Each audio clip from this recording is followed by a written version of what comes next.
Qu'y a-t-il de pire pour une personne créative que d'être bloqué dans sa créativité ? Que ça soit en tant qu'illustrateur ou illustratrice, en tant que scénariste, en tant qu'artiste peintre, ou encore en tant que musicien ou musicienne, en fait, peu importe le domaine, il y a souvent un moment où l'artiste est bloqué.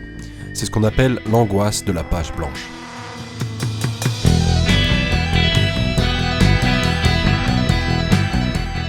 Comment la vaincre ?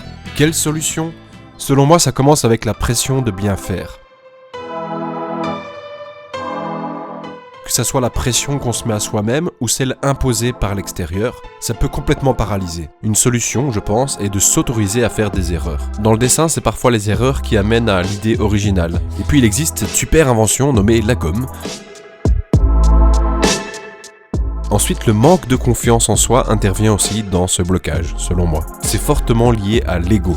L'ego, c'est l'image qu'on a de soi. Le problème, c'est que cette image peut passer de « je suis le meilleur » par exemple, à « je suis le plus nul du monde ». L'idéal, c'est de se libérer de ça, de cette image, et de rester neutral, comme dirait Jean-Claude Van Damme, mais ouais, c'est clairement pas le plus simple à faire.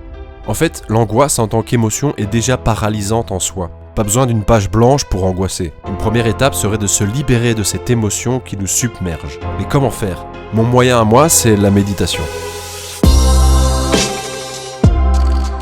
Et pour ça, rien de mieux que la nature ou la campagne. Ça donne de l'espace à nos pensées. Et ça permet aussi à son esprit d'être vidé pour laisser venir les idées. Mais ok, ces idées, mais d'où elles viennent du coup ? C'est ça le vrai truc. D'où elles viennent ces idées ? Souvent on a une idée et puis elle en appelle une autre. On sait pas d'où elles viennent. On trouve ce super truc et paf, tout se débloque. Et la créativité revient, elle renaît.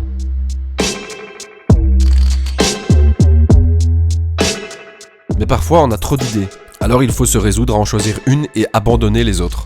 Avoir trop de choix est aussi paralysant.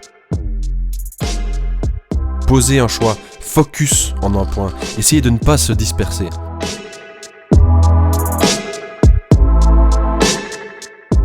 Parfois, c'est pas qu'on a trop d'idées, c'est qu'on en a juste pas. Elles ne viennent pas. Alors moi, j'essaye de me fixer un cadre.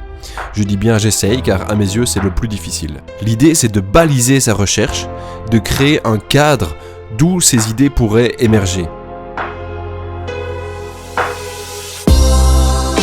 Je sais, c'est très abstrait. L'idée, c'est de se fixer des contraintes pour faciliter l'émergence de la créativité. Vous allez me dire, ok, c'est bien joli, mais moi je suis toujours bloqué.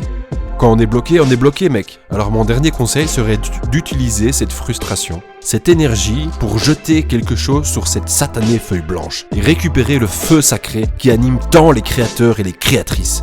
Je te souhaite de récupérer le feu sacré. Je sais, je m'emporte un peu. Je n'ai pour l'instant pas d'autres solutions à te proposer. Quelles sont les tiennes ? Dis-moi en commentaire si tu as apprécié la vidéo. N'hésite pas à t'abonner. Je te dis à la prochaine. Ciao, ciao.